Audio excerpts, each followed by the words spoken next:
it's all good, good. No, it's all love. No, it's all love.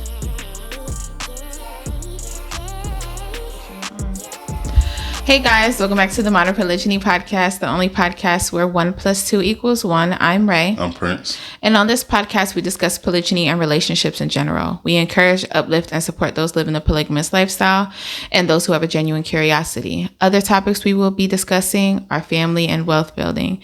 And in today's episode, we're going to be discussing things that we've learned in marriage counseling. Yes, but before we do that, we're going to get into our email.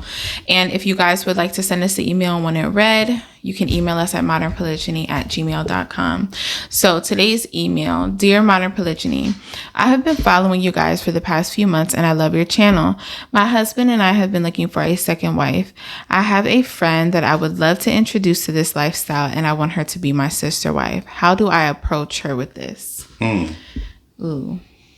See, I never even thought to do this with a friend because I just feel like I want my friend to just be my friend. Like, I don't want it to cross those boundaries. I just don't. But if you did want to do, but sometimes I go back and forth because it would be such a good idea because she's already my friend and I love her, right? Right, just like old girl that you're friends with that I told you about. Yeah. But I'm not doing that.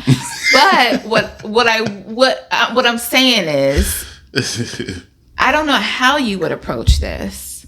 Maybe introduce her to modern polygyny, right? Yeah, introduce her to modern polygyny. That would be smart, right? That'd be smart, right? So she can see what it's about. Okay, introduce her to the lifestyle that way. And then so does she know that you and your husband are practicing polygyny? Because I don't think so. You don't think that she even knows that? No, because she would love to introduce her to this lifestyle, so I don't even think she knows that they do this. I would just say it like that, like just put it out there, like, hey, this is what me and my husband are doing. You know, I know it sounds crazy because. What do you think about it, right? Yeah, what do you think about it? And if she says... Or not even like that. Not even like trying to present it to her like, oh, I want you to be a part of this. No. Like, just throw it out there, right? Yeah, and so my husband's looking for a second wife. And she's going to be like, she's going to give you her feedback there. And she's probably going to ask a lot of questions about it. Like, why are you okay with it? Because that's what one of your friends are asking you. Like, why are you okay with your husband having another wife? And right. So that's definitely a good icebreaker. Yeah. And then if she's like, seems open to it, just maybe slide it in there, you know? Mm-hmm. But or ask her outright, would she ever consider it? And then you'll get your answer right there. Right? Yeah, that's good. I think that's a good way to approach it. Yeah, ask if she would consider it and then, just sit on it for a while. Yeah, you don't have to go right in and be like, okay, well, me and my husband think you would be a good candidate, right? Don't do that. That would be like an ideal situation. Like, now I'm looking at it, like I'm reading this and it definitely, that would be cool though. Like, it's someone that's already your friend, so like getting to know each other. It's already done. That part is already out the damn way. You know what I mean? Your husband probably 9 times out of 10 already knows this lady. Right. Let me read this again. All right, so I wonder if her husband brought this to her, like if he's like, hey, look, why don't you try your friend? Like, is he like me? Probably not. No, I tell you something, like, even be like, I wouldn't suggest that with your friends, because say if it doesn't work out, then you probably wouldn't be friends anymore. Right, I want to keep her as my friend. Real weird. Yeah, I just want to keep her as my friend. Right. Yeah, I want to keep that separate.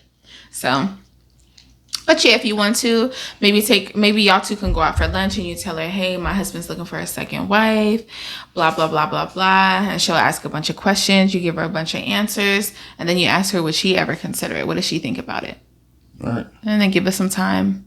And if she says she would consider it, then, ask her. Listen, I want to follow up with this one. Right. Listen, if this is your email, please let us know how it goes. Yeah. This is exciting. Fact, we'll just reply to the email. We'll just send, we'll hit you up. And I want to follow up with this one because what I might want to do is you should bring her on and do like a Zoom call with us. That'll be cool. And we could walk you through this thing. That would be cool. That would be fun. That would be fun. Yes. So back to our topic for this episode. we're going to be discussing some of the things that we've learned in marriage counseling. Some things that have helped our relationship.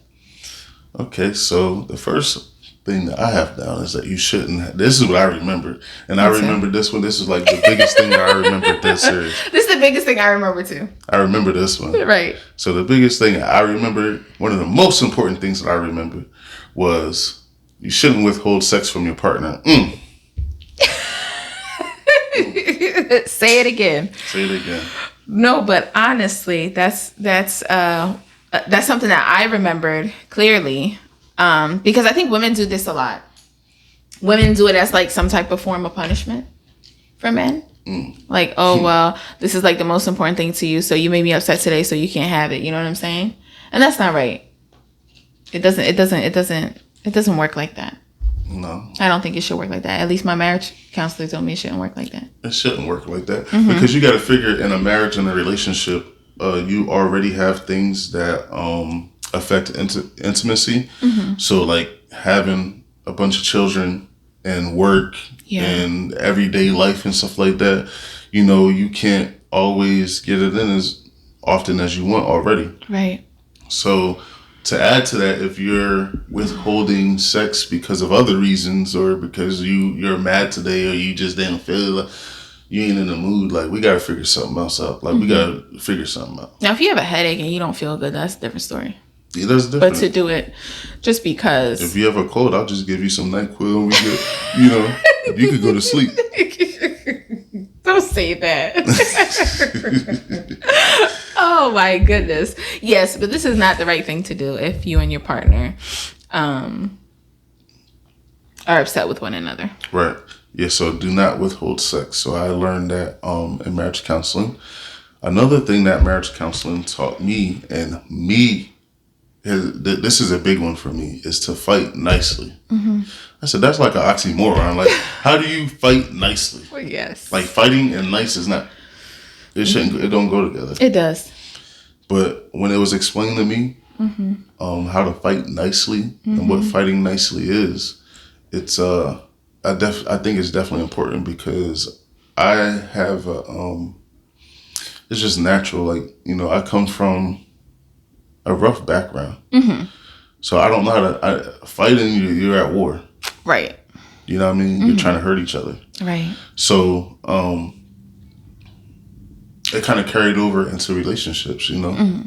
Like, we argue, you say something crazy to me, now I'm trying to say something back even crazier to you, you know what I mean? Like, you knock me off my square, I'm gonna try to knock you off yours, you know what I mean? And that's just, and my tongue used to be very vicious. It was wicked. Yeah. Even in this relationship, like in the beginning, like, we've been together for 9 years, and in the beginning of this relationship here, tell them how our arguments used to be. It was ugly. It was ugly.